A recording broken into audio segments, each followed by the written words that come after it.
And here are the boys, of course, very much the stars of our show this week. Living proof that anyone can fall in love here in Walford. Absolutely. Lovely to meet you, Max. Always good to see you, good sir. To see you. And you, Tony. Lovely. Ben and Callum, of course, need no introduction. And what a week it's been so far. And it's only Tuesday. No titters, though, is there? No. Not carnage.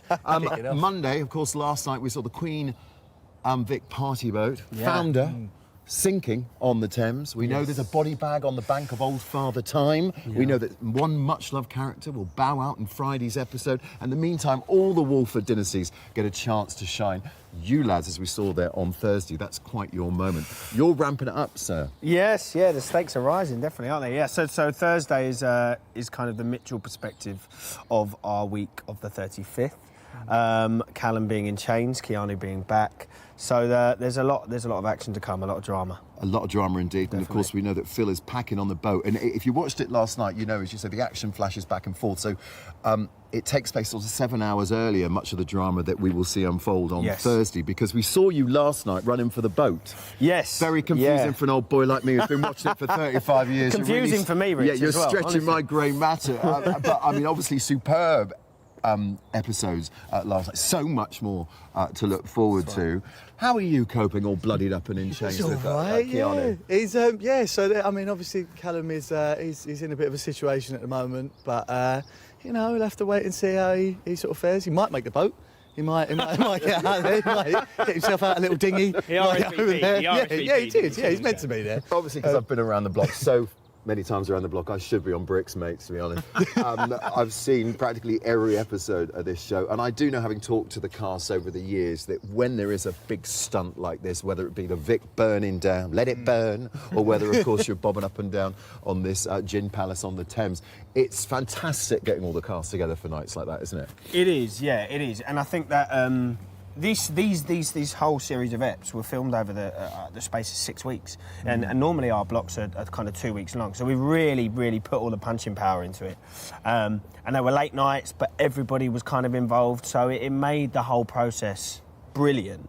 And, you know, all the people were getting tired at different times, but everybody came together. The camaraderie was brilliant. It was great. You the ever-changing Ben? You've been here now a year. I can't believe that, mate. Oh, I know. It's gone really quick. Tony, 2 years for you. 2 years now, yeah. I mean, it just flies by. As I say, I remember sitting down and watching the very first episode, and Tish, Letitia Dean, of course, who plays Sharon, and Adam Woodyatt, Ian, of course, another person who needs no introduction, in the very first episode. That's the first time I saw teenagers my age, if you like, in a show, and they were actually telling our story. Your stories. And I suppose you must get a lot of that now, because you're very much at the front of the engine of the culture today, aren't you? Massively. And I mean, like, you know, obviously Instagram and Twitter and stuff, that is a way now for like fans to communicate with us as well, you know, and to reach out and say, like, this story's really affected me in this sort of way, and that's a really lovely thing to sort of hear, and people in the street who sort of go like, oh, you know, that feels like that's my life, and that, particularly with the coming out story, that was a big thing, and a lot of like lovely messages and people saying lovely things in the street. It's really that's what we do it for. A lot of support. There is a lot of love for your coupling on the show, and you said to me as well, didn't you, Max, it's the working class lads who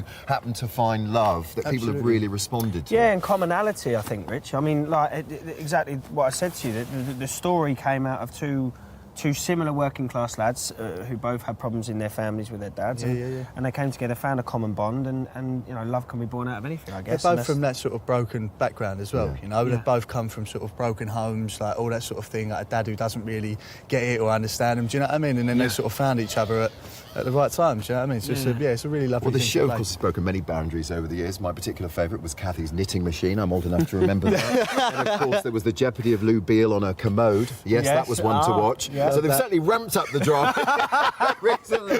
But I, for one, have loved it when these anniversaries come along. It's looking at the old archive footage, the old pictures of people having a carve up at the Vic at Christmas. As I say, the likes of Gillian Telforth, who I spoke to recently about it, and she cannot believe it. Well, for a start, I can't believe how good she looks. That's a story for another time. She's phenomenal. But she was saying, you know, back in the day when EastEnders hit the papers and it was this massive phenomenon and stuff, she went to a shopping mall in Croydon, and this woman, she heard her say, I touched her. her. And that's when Jill knew that, you know, this was.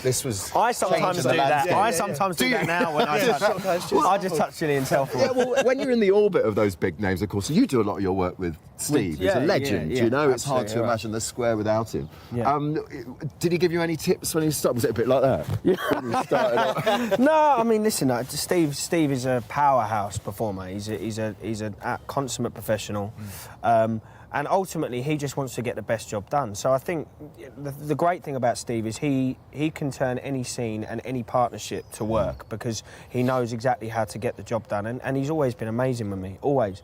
Since the very first time I stepped on set, the first day was with him. Are you trying to tell me, Max, that family is everything? Family means everything. I knew we'd get there in the end. Celebrating 35 years of Wolford. There's an episode every night this week, of course, and we know that someone dies by the end of the week. I don't even know if these lads are working today. I think they came in very especially to talk to me.